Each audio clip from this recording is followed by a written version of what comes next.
Hello guys, તમારા બધાનું સ્વાગત છે મારા એક નવા શોર્ટમાં. તો આજે આપણે બનાવીએ છીએ ગાજરનો હલવો, જે મારા પૂરવરાજને બહુ પસંદ છે. મેં એને પહેલે બાફી લીધો હતો કુકરમાં, પછી વિચાર્યું કે થોડોક શેકી લઈએ. અંદર પાણી હજી હતું એટલા માટે કરીને પછી તેનામાં મેં નાખી છે ખાંડ, હવે નાખીશ, અને ઘી નાખેલું છે.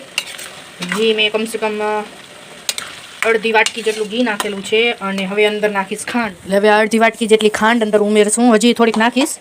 હું મારા આશરે જ નાખું છું. તમે જેવું મિષ્ટાન ખાતા હો તે એકોર્ડિંગ નાખજો. તો અમે બહુ મીઠું હું ખાવું નહીં, એટલે હું મારા રીતે જ નાખું છું.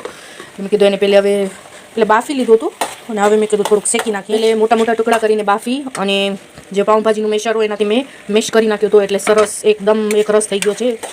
તમે જોઈ શકો છો કેવું લાગે છે. અને હવે એનામાં આપણે નાખશું ડ્રાયફ્રૂટ. પહેલાં બદામ લીધા એ, અને આમાં નાખશું આપણે કાજુ ને બદામનું જરા કૂટી લેશું. અધકચરા કૂટીને અંદર નાખી દેશું. આપણે નાખી દીધા છે.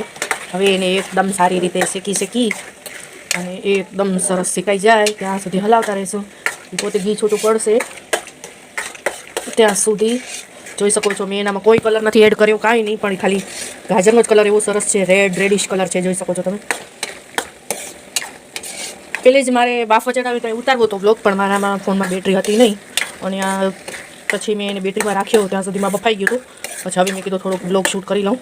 હજી એક કાજુ બદામ થોડાક ઓછા લાગે છે, એ તો મેળ પડે નહીં, થોડાક એડ કરશું. આ બધી વસ્તુ શિયાળામાં જ ભાવે અને શિયાળામાં જ આવતી હોય છે, એટલે આપણે શિયાળામાં જ બનાવવાની ખૂબ જ મજા આવે.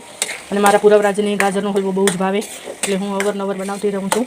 હજી એકવાર પહેલે બનાવેલો હતો, ત્યારે હું બ્લોગ શૂટ કરી શકી નથી કોઈ કારણોસર, એટલે આજે મેં કીધું હું બ્લોગ શૂટ કરીને બધાને બતાવી દઉં. તમને બધાને મારા ગાજરના હલવાની રેસીપી કેવી લાગી પ્લીઝ કમેન્ટમાં જરૂર કહેજો. અને મારા રેસીપીના બ્લોગ જો તમને પસંદ આવે તો પ્લીઝ લાઇક શેર સબસ્ક્રાઈબ જરૂર કરજો.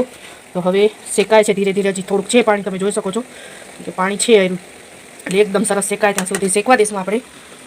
અને ખાંડ હજી હું જોઈશ, ઓછી લાગશે તો ખાંડ નાખીશ પાછી. હજી એ આગળ જોતા રહેજો કેવો બન્યો છે, એનો રિવ્યૂ પણ દઈશ હું. અને ખુશ્બુ તો આહા, બહુ સરસ ખુશ્બુ આવે છે, મસ્ત. એ હવે વિડીયોમાં તમે કહી હું ન શકું, પણ બહુ સરસ ખુશ્બુ આવે છે. તો હવે ધીરે ધીરે પાણી ભરી ગયું છે.